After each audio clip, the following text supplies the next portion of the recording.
இந்த வீடியோவில் சர்தார் வல்லபாய் பட்டேல் தொடர்பான கேள்விகளை பார்ப்போம். கேள்வியை கவனிங்க. சர்தார் வல்லபாய் பட்டேல் எந்த கோவிலின் மறுசீரமைப்பை தொடங்கினார்னு கேட்குறாங்க. ஆன்சர் சோம்நாத் கோவில். அடுத்த கேள்வி, சர்தார் வல்லபாய் பட்டேலுக்கு பாரத ரத்னா விருது எந்த ஆண்டு வழங்கப்பட்டதுன்னு கேட்குறாங்க.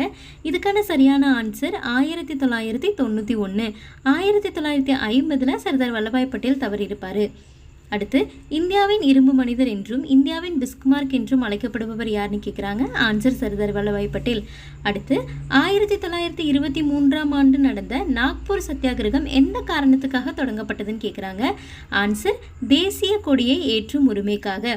அது மட்டும் இல்லாமல் இந்த சத்தியாகிரகத்துக்கு தலைமை ஏற்று நடத்தினது பட்டேல் அவர்கள் தான்.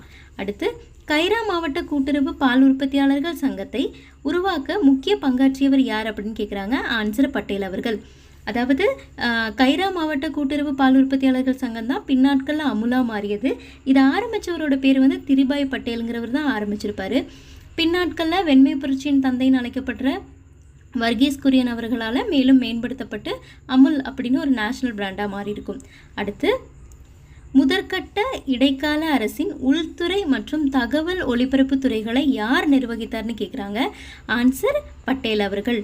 அடுத்து, சர்தார் வல்லபாய் பட்டேலுக்கு இந்திய தேசிய காங்கிரஸின் தலைவராக கராச்சி மாநாட்டில் தேர்ந்தெடுக்கப்பட்ட ஆண்டு எதுன்னு கேட்குறாங்க. ஆன்சர் 1931 கராச்சி மாநாட்டில் நடந்த INC செஷனுக்கு சர்தார் வல்லபாய் பட்டேல் அவர்கள் தான் தலைவராக இருந்திருப்பாங்க. அடுத்து, பர்தோலி சத்தியாகிரகம் எந்த ஆண்டு நடைபெற்றதுன்னு கேட்குறாங்க. இது 1928 நடந்திருக்கும். இதுக்கு தலைமை தாங்கினதும் பட்டேல் அவர்கள் தான். அது மட்டும் இல்லாமல் 1918 கேதா சத்தியாகிரகம் நடந்திருக்கும். இது என்னதான் நம்ம காந்திஜியை முன்னிலைப்படுத்தி நடந்திருந்தாலும் இதுக்கு முன்னாடியே நம்மளோட பட்டேல் அவர்கள் ஆரம்பிச்சிருப்பாங்க.